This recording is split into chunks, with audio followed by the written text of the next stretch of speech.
सोना सिर्फ 3 फीट दूर था। एक टेम्परेरी हार पर प्रयास करना छोड़ देना असफलता का सबसे आम कारण होता है। हर किसी को कभी ना कभी इस गलती का एहसास जरूर होता है। आयु डर्बी, जो बाद में देश के सफलतम बीमा एजेंट बने, वो अपने अंकल की ये कहानी बताते हैं कि उस समय सोना यानी कि गोल्ड के पीछे लोग पागल थे। तब उनके अंकल को भी दूसरे आदमियों की तरह गोल्ड का भूत सवार हो गया था और वो पश्चिम की तरफ सोना खोजने और अमीर बनने निकले। उन्होंने कभी ये नहीं सुना था कि दिमाग सबसे बड़े सोने का निर्माता है, न कि जमीन। वो खुदाई करने के लिए निकल पड़े। बेशक ये मुश्किल था, पर गोल्ड की उनकी भूख निश्चित थी। कई हफ्तों की मजदूरी के बाद उन्हें एक चमचमाता हुआ ओह प्राप्त हुआ। उन्हें इस ओह को बाहर निकालने के लिए मशीन की जरूरत पड़ी, जिसके लिए वो तुरंत अपने घर विलियम्सबर्ग, मैरीलैंड वापस आ गए। अपने रिश्तेदारों और पड़ोसियों को इस सफलता के बारे में समझाया। उनकी बातों ने सबको अट्रैक्ट कर लिया था और सभी ने मिलकर पैसा इकट्ठा किया और उस मशीन को खरीदकर उसी खान में भेज दिया। डर्बी और उसके अंकल फिर से उसी खान में काम करने पहुंच गए। जब उस चमचमाती धातु की पहली खेप गलाने और शुद्धिकरण के लिए भेजी गई, तो उसका परिणाम देखकर उन्हें इस बात का विश्वास हो गया कि कोलोराडो की सबसे बड़ी खान उनके पास ही है। उनकी उम्मीदें तूफान की तरह दिन प्रतिदिन बढ़ती जा रही थीं। तभी अचानक कुछ ऐसा हो गया कि उस सोने की खान से सोना गायब हो गया। वो डिप्रेशन और निराशा के चरम पर पहुंच गए। उन्हें उस खान में कहीं सोना दिखा ही नहीं। वो उस सिरे को पाने के लिए कुछ प्रयास करते रहे। उन्होंने उस सिरे को पाने के लिए बहुत प्रयास किया, पर सफलता हाथ नहीं लगी। अंततः उन्होंने उस मशीन को बेच देने का निर्णय ले लिया। वो एक कबाड़ी को सिर्फ कुछ $100 में उस मशीन को बेचकर घर वापस आ गए। आपने सुना होगा कि कुछ कबाड़ी सच में बेवकूफ होते हैं, पर वो व्यक्ति उनमें से एक नहीं था। उसने दिमाग लगाया और एक खनन इंजीनियर को वो खान दिखाने के लिए बुलाया। उसने ये देखकर अनुमान लगाया कि सोने का सिरा सिर्फ 3 फीट नीचे पाया जा सकता है, जहां से डर्बी और उसके अंकल ने खुदाई रोक दी थी। और सच में हुआ भी वही। वो कबाड़ी उस खान से निकले ओर की वजह से करोड़पति बन गया था, क्योंकि वो जानता था कि किसी काम को छोड़ने से पहले किसी स्पेशलिस्ट की सलाह लेना जरूरी होता है। उस मशीन को खरीदने के लिए रिश्तेदारों और पड़ोसियों से पैसा लिया गया था, जिसका भुगतान डर्बी ने किया था, क्योंकि उन लोगों को उस नौजवान पर विश्वास था। डर्बी को उस मशीन का सारा भुगतान करने में कई वर्ष लग गए थे। इतना लॉस होने के बाद वो इस गम से तब निकल पाए जब वो एक बीमा कंपनी में बीमा एजेंट बन गए और उन्हें पता लग गया कि इच्छा शक्ति के दम पर सोना बनाया जा सकता है। वो उस घटना को भूले नहीं थे जिसने उनकी जिंदगी बदल दी। वो असीम दौलत से मात्र 3 फीट की दूरी पर प्रयास करना छोड़ चुके थे। डर्बी को उस अनुभव से बहुत लाभ हुआ। उन्हें पता चल गया था कि किसी की ना का मतलब ना हो ये जरूरी नहीं। उन्होंने काम को बीच में छोड़ने की अपनी आदत को हमेशा हमेशा के लिए छोड़ दिया था और उन्होंने ये तय कर लिया था कि उन्हें तब तक कोशिश करनी है जब तक कि सोना ना निकल आए, यानी कि जब तक वो सामने वाला आदमी हां न कह दे। सफलता का रास्ता कुछ टेम्पररी असफलताओं से होकर गुजरता है। अधिकतर लोग काम को बीच में ही एक असफलता के बाद छोड़ देते हैं। उन्हें पता होना चाहिए कि असफलता सिर्फ एक कॉमा है, एक हर्डल है, हार नहीं। अमेरिका के लगभग 500 सफलतम व्यक्तियों ने यह स्वीकार किया है कि उन्हें सफलता तब मिली जब हार उनके बिल्कुल नजदीक थी। असफलता इस मामले में बहुत चालाक है।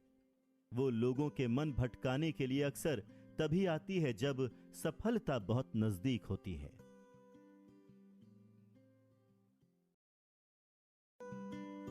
दृढ़ता का 50 सेंट पाठ। हार्ड नॉक्स विश्वविद्यालय से डिग्री लेने के कुछ दिनों के बाद मिस्टर डर्बी ने बीमा एजेंट के रूप में काम करना शुरू किया, क्योंकि उन्हें सोने की खान वाले कांड से यह पता लग गया था कि जरूरी नहीं कि ना का अर्थ ना ही हो। एक दोपहर वो अपने अंकल की गेहूं पीसने वाली पुरानी मशीन मिल में बैठे हुए थे। उनके अंकल के पास बहुत जमीन थी, जिसके आसपास उन खेतों में काम करने वाले मजदूर रहा करते थे। डर्बी को बैठे हुए कुछ देर ही हुआ था कि तभी धीरे से दरवाजा खुला और एक मजदूर की छोटी सी बच्ची अंदर घुस आई और दरवाजे के ठीक बगल में खड़ी हो गई। अंकल ने उसकी ओर देखा और बड़ी ही तेज गुर्राते हुए बोले, तुझे क्या चाहिए? उस बच्ची ने बड़ी मासूमियत से जवाब दिया, मेरी मम्मी ने अपने 50 सेंट मंगवाए हैं। मैं नहीं दूंगा, अंकल ने चिल्लाते हुए जोड़ा। दफा हो जाओ यहां से। ठीक है, उस लड़की ने जवाब दिया, पर वो कहीं नहीं गई। फिर अंकल अपने काम में लग गए। वो काम में इतना ज्यादा बिजी हो गए कि उन्हें पता ही नहीं चला कि वो लड़की अभी भी वहीं खड़ी थी। कुछ देर के बाद जब उन्होंने पलट कर देखा तो उस बच्ची को वहीं पर खड़ा पाया। वो फिर चिल्लाए, जाती हो यहां से या फिर मैं भगाऊं? उस लड़की ने फिर से वही जवाब दिया, ठीक है, पर वो उस जगह से हिली तक नहीं। अंकल अनाज की बोरी को मिल में डालने जा रहे थे, पर उन्होंने उसे रख कर एक लोहे का डंडा उठाया और उसे लेकर ऐसा भयानक चेहरा बनाकर चल दिए जैसे कि आज उसे मार ही डालेंगे। डर्बी की सांसें रुक गई थीं। उन्हें ऐसा महसूस हुआ जैसे कि वो आज अपने सामने एक बच्ची की हत्या देखने जा रहे हैं। उन्हें पता था कि उनके अंकल बड़े गुस्सैल और निर्दयी व्यक्ति हैं। जैसे ही अंकल उस बच्ची के नजदीक पहुंचे, वो लड़की अपनी जगह से एक कदम आगे बढ़ाई और अंकल की नजरों से नजरें मिलाते हुए बोली कि वो पैसे मेरी मम्मी के हैं, उन्हें दे दो। अंकल वहीं पर रुक गए।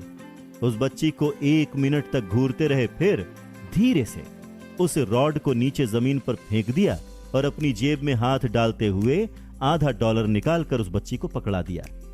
उस बच्ची ने वो पैसा लिया और बिना नजर हटाए जाने लगी। उसके जाने के बाद अंकल एक बॉक्सनुमा चबूतरे के ऊपर बैठ गए और खिड़की से आसमान की तरफ 10 मिनट तक निहारते रहे और शायद इस घटना के बारे में सोचते रहे।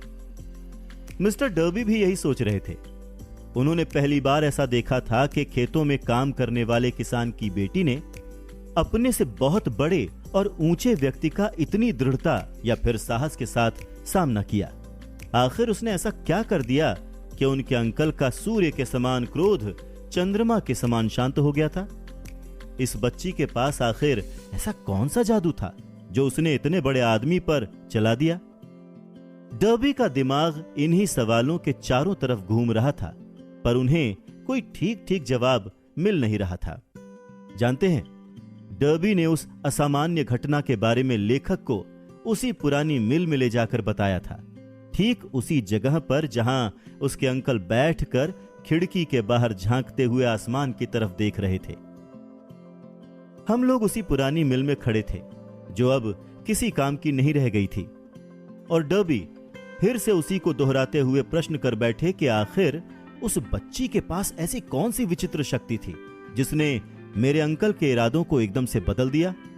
इस सवाल का जवाब इसी किताब में एक सिद्धांत के रूप में बताया गया है। इसका जवाब डिटेल में और पूरी तरह से देने की कोशिश की गई है। इस सिद्धांत में पूरी जानकारी है जिसको ठीक उस बच्ची की तरह कोई भी आदमी अमल में ला सकता है। अपने दिमाग को चौकन्ना कर लीजिए और यह समझने का प्रयास कीजिए कि आखिर वो कौन सी विचित्र शक्ति थी जिसने उस बच्ची का बचाव किया था।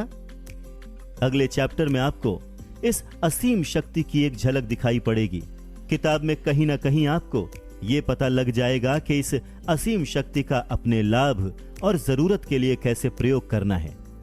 इस शक्ति की जानकारी अगले अध्याय में भी हो सकती है या फिर उसके बाद वाले में भी। ये एक अकेले विचार के रूप में भी आ सकता है या फिर किसी प्लान या फिर उद्देश्य के रूप में भी। फिर से आपको अपने भूतकाल में जाना पड़ सकता है जब आपने कुछ खोया था, आप हताश हुए थे अब इस शक्ति को जानने के बाद वो वस्तु फिर से हासिल कर सकते हैं जो आपने खोई थी। मैंने डर्बी को यह बताया कि उस बच्ची ने बेइरादतन उस शक्ति का इस्तेमाल किया था। तभी श्रीमान डर्बी के मन में उनके 30 वर्ष की सफलतम बीमा एजेंट की राह एक एक करके फिल्म की भांति चल पड़ी।